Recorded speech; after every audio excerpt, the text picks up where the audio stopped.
పూరా లోకల్. ఇప్పుడు మనం రీసెంట్ కేసెస్ చూస్తే కొన్ని ఇటు ఢిల్లీలో కావచ్చు, మన హైదరాబాద్ లోనే చాలా జరిగాయి. వైఫ్ ని కట్ చేసి కుక్కర్ లో కుక్ చేయడం, వైఫ్ ని దహనం చేయడం. ఇప్పుడు రీసెంట్ కేసెస్ ఇవి. అసలు ఈ వైఫ్ అండ్ హస్బెండ్స్ మధ్య ఇలాంటి ఆలోచనలు ఎలా క్రియేట్ అవుతున్నాయి? గతంలో ఎప్పుడూ లేకుండా ఇట్లాంటి వీళ్ళిద్దరి మధ్య అసలు ఇలాంటి ఆలోచనలు క్రియేట్ అవడానికి రీజన్స్ ఏమై ఉంటాయంటారు? మనం ఏదైతే చూస్తామో, మనం ఏదైతే ఎక్కువగా వింటామో, మన బ్రెయిన్ యొక్క థాట్ యాక్టివిటీస్ కూడా అట్టే ఉంటాయి.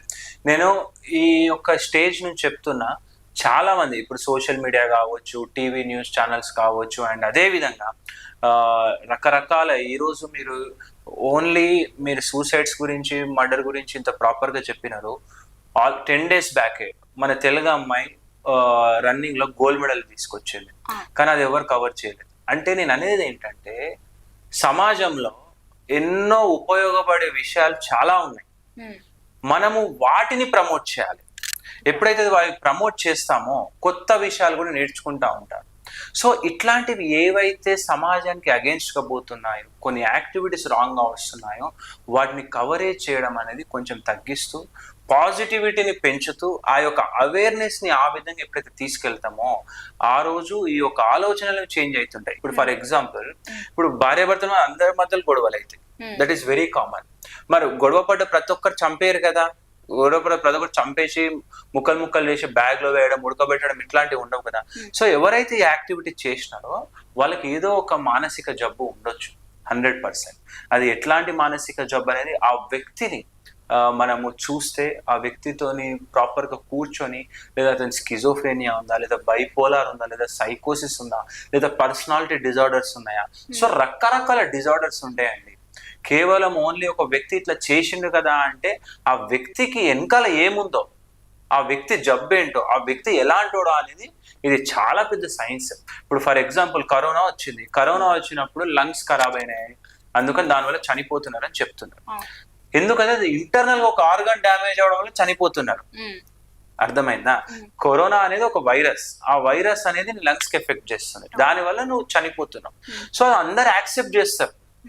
అదే దాన్ని ఇప్పుడు ఏదైతే చంపేసినారో ఆ యొక్క బ్రెయిన్ లో యొక్క ఆలోచన విధానం కానీ, అతని యొక్క పర్సనాలిటీ కానీ సరిగ్గా లేదు. సో అది కూడా ఒక జబ్బు. ఆ జబ్బు ఉండడం వల్ల ఈ విధంగా చేయాల్సి వస్తుంది. సో నేను అనేది ఏంటంటే, ఇట్లాంటి ప్రతిదీ ఎట్లయితే మనకు జ్వరం వస్తుందో, ఎట్లయితే మనకు చలికాలంలో కోల్డ్ ఫీవర్ ఇట్లా ఏమైతే వస్తాయో, యాక్సిడెంట్ అయినప్పుడు ఎట్లయితే కాలు విరుగుతుందో, దాని తర్వాత అవసరం వస్తే సర్జరీ ఎట్లయితే చేయాలో, అదే విధంగా మానసిక జబ్బులు కూడా చాలా రకాలుగా ఉన్నాయి. అది చాలా మందికి తెలియదు. ఎంతో మంది ఎన్నో విధాలుగా అవేర్నెస్ క్రియేట్ చేయాలని చూస్తున్నారు. మానసిక జబ్బులు కూడా డిసీజ్ లాగానే, అది ఏదో వాళ్ళు కావాల్సుకొని చేయరు, అదొక డిసీజ్. ఆ డిసీజ్ కి కూడా ట్రీట్మెంట్స్ ఉన్నాయి. సో ఖచ్చితంగా మీ యొక్క చుట్టుపక్కన ఎవరైతే, ప్రతి వ్యక్తికి హార్డ్లీ ఒక 10 to 15 members క్లోజ్ రిలేషన్షిప్ ఉంటాయి. అది ఎంత పెద్ద వ్యక్తి అయినా, చిన్న వ్యక్తి అయినా, వాళ్ళ యొక్క బిహేవియర్ లో మార్పు వచ్చినా, నిద్రలో మార్పు వచ్చినా, ప్రవర్తనలో మార్పు వచ్చినా, డ్రెస్సింగ్ సెన్స్ లో మార్పు వచ్చినా, వాళ్ళ యొక్క లుక్ లో మార్పు వచ్చినా, ఖచ్చితంగా అతనికి ఏదో ఇష్యూ ఉన్నట్టే. సో ఇక్కడ మనం చూసుకుంటే ఈ కేసెస్ లో మేము దగ్గరుండి చూసాం కాబట్టి, వాళ్ళు నార్మల్ వాళ్ళే, ఎలాంటి బిహేవియరల్ చేంజ్ అనేది ఎప్పుడు కనిపించలేదు. కానీ సడన్ గా అట్లా అవ్వడానికి రీజన్స్ ఏంటని చూసి, అంటే వైఫ్ అండ్ హస్బెండ్స్ మధ్య అయితే ఈ అక్రమ సంబంధాలు ఏమైనా ఉండడమో, వాళ్ళ మీద డౌట్ ఉండడం, ఇట్లాంటి రీజన్స్ అని అనిపిస్తుంది. సో మెయిన్ ఈ కేసెస్ అని రావడానికి వచ్చేవి సిటీ. ఈ సిటీ కల్చర్ కూడా వీళ్ళని ఈ విధంగా చేంజ్ చేస్తుంది అంటారా? ఎందుకంటే ఒకసారి మనం చూసుకుంటే లవ్ మ్యారేజా, అరేంజ్డ్ మ్యారేజా బెస్ట్ అంటే లవ్ బెస్ట్, ఎందుకంటే ఇష్టంగా కలిసి ఉంటారు అనుకుంటా. కానీ ఇక్కడ లవ్ మ్యారేజ్ చేసుకుని ఇద్దరే ఉండడం వల్ల వాళ్ళ ఆలోచన విధానం ఏ విధంగా వెళ్తుంది అనేది కూడా అసలు థాట్ ప్రాసెస్ కూడా రావట్లేదండి. ఏదైనా చిన్న గొడవ అయితే వెంటనే యాక్షన్ తీసుకొని వాళ్ళు చంపుకోవడం, ఏదో ఒకటి చేసేస్తున్నారు. అదే అరేంజ్డ్ మ్యారేజ్ లో అట్లా జరగదు. ఎందుకంటే మన వెనకాల ఇంట్లో అమ్మ నాన్న ఉన్నారు, ఏమనకూడదని ఆగుతారు. సో ఇట్లా లవ్ మ్యారేజ్ విషయానికి వస్తే ఇట్లా జరుగుతుంది. ఇదంతా సిటీ కల్చర్ దీని అంతటిని ఎఫెక్ట్ చేస్తుంది అంటారా? మీరు ఏదైతే చెప్తున్నారో లావ్ మ్యారేజ్, అరేంజ్ మ్యారేజ్, ఇవన్నీ మనం తీసుకుంటే అరేంజ్ మ్యారేజెస్ లో ఉన్నాయి, లవ్ మ్యారేజెస్ లో కూడా ఉన్నాయి. మేము ఎన్నో చూస్తున్నాం. లవ్ మ్యారేజ్ చేసుకున్న వాళ్ళు అని అనుకుంటారు, కానీ రియాలిటీకి వస్తే ఇక్కడ థింగ్ వచ్చేసి మ్యారేజ్ అనేది కాదండి, ఎక్స్పెక్టేషన్స్. ఈ సోషల్ మీడియాలో ఎప్పుడైతే ఈ జనాలు బ్రతుకుతా ఉంటారో వాళ్ళు రియాలిటీని మిస్ అవుతున్నారు. ఆ రియల్ ప్రపంచం ఎప్పుడైతే వాళ్ళు టేస్ట్ చూస్తారో ఆ రియల్ ప్రపంచం టేస్ట్ వాళ్ళకి నచ్చదు. ఓన్లీ సోషల్ మీడియాలో చూసే ప్రపంచం ఉన్నప్పుడే వాళ్ళ బ్రెయిన్ లో డోపమిన్, సెరోటోనిన్ అనే హార్మోన్స్ రిలీజ్ అయ్యి అది ఒక పాజిటివిటీని క్రియేట్ చేయడం వల్ల వాళ్ళు అదే ఉంటుందేమో ఈవెన్ ఇన్ రియల్ టైంలో అని కూడా వాళ్ళు రియల్ టైంలోకి ఎంటర్ అవుతారు. కానీ రియల్ టైంలోకి ఒక రిలేషన్షిప్ లోకి ఉన్న వాళ్ళు మ్యారేజ్ చేసుకున్న తర్వాత ఇద్దరు కలిసి ఒక దగ్గర ఉంటారు. వాళ్ళు మంత్లీ రెంట్ కట్టాలి, ఎక్స్పెన్సెస్ బేర్ చేయాలి. ఒక రెస్పాన్సిబిలిటీ అనేది ఎప్పుడు వస్తుందంటే వాళ్ళిద్దరు కలిసి మ్యారేజ్ చేసుకున్న తర్వాత. సో ఆ రియాలిటీ టచ్ మిస్ ఈ యొక్క రియాలిటీని టచ్ చేస్తున్నారు. ఎప్పుడైతే రియాలిటీని టచ్ చేస్తున్నారో వాళ్ళకు ఈ యొక్క లివింగ్ ఎక్స్పెన్సెస్ కూడా రీచ్ అయిన స్టేజ్ లో ఉన్నారు. ఎప్పుడైతే ఇట్లాంటి థాట్ లో ఉంటారో అప్పుడు this is all hormonal games, neuro transmitter game in brain. So వాళ్ళకి మళ్ళీ డోపమిన్, సెరోటోనిన్ ఏవైతే హార్మోన్స్ అనేవి ఉంటాయో అవి రాంగ్ గా రిలీజ్ అవ్వడం జరుగుతుంది. అప్పటికప్పుడు వచ్చే డిసిషన్స్. అందుకనే కంట్రోల్ చేయలేక ఆ యొక్క స్పర్ ఆఫ్ ది మూమెంట్ లో కంట్రోల్ చేయలేక పక్కన ఎవరు లేక ఆ మాట తగాదం పెరిగి ఆ సడన్ గా ఇట్లాంటి యాక్టివిటీస్ చేసేస్తారు. నేను ఎన్నో కేసెస్ చూసాను. జనరల్ గా ఇట్లా దొబ్బినా గానీ వెనకాల పడి తల పగిలిపోయి వైఫ్ చనిపోయింది, అతను ఇప్పుడు 20 years నుంచి జైలు. సో ఇట్లాంటి ఎన్నో కేసెస్ అని మేము చూసినాం. అసలు వాళ్ళు అలా అవ్వకుండానే వాళ్ళ మెంటల్ హెల్త్ అనేది స్టేబుల్ గా ఉంచుకోవడానికి వాళ్ళకి ఇట్లాంటి మెంటల్ రిలేటెడ్ ఏ డిజార్డర్స్ రాకుండా ఉండాలంటే వాళ్ళు ఎలాంటి యాక్టివిటీస్ అనేవి వాళ్ళు డైలీ లైఫ్ లో ఇంక్లూడ్ చేసుకోవాలంటే ఇటు పిల్లలు కావచ్చు, పెద్దలు, వర్కింగ్ ఎవరైతే ఉంటారో ఉమెన్స్ కావచ్చు, అందరూ ఎట్లాంటి లైఫ్ స్టైల్ అనేది ఫాలో అవ్వాలి?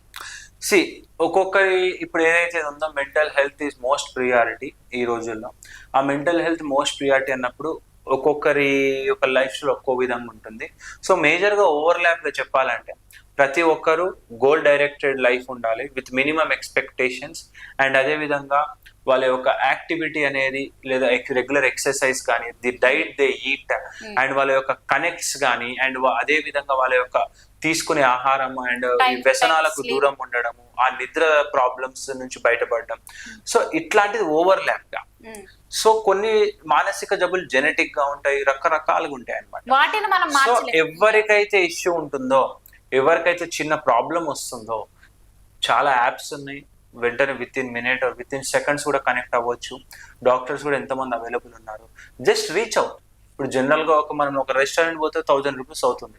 అదే ఒక 500 rupees ఒక డాక్టర్ ని కన్సల్ట్ చేసి 1 hour మాట్లాడండి. ఇష్యూ ఏందో డాక్టర్ చెప్తాడు. ఆ ఇష్యూకి మనం మెడిసిన్స్ వాడాలా లేదా థెరపీస్ తో తగ్గిపోతాయా అనేది వాళ్ళు డిసిషన్ తీసుకుంటారు. ఇప్పుడు ఇలా మెంటల్ హెల్త్ రిలేటెడ్ ఎట్లాంటి ప్రాబ్లమ్స్ వచ్చినా గానీ అంటే అట్లా రాకుండా ఉండడానికి ఫిజికల్ ఎక్సర్సైజెస్ అనేవి ఉండాలి, తర్వాత ఫోన్ వాడడం తగ్గించాలి, మెడిటేషన్, యోగా ఇట్లాంటివి ఉండాలి. ఓకే, ఒకవేళ వచ్చిన తర్వాత వాళ్ళకి అంటే ఈ ఫీల్డ్ లో ఎలా ఉంటాయి? ఈ థెరపీస్ అనేవి ఉంటాయా, వాళ్ళకి మెడిసిన్ ఇస్తారా, ఎట్లాంటివి ఇస్తారు వాళ్ళకి?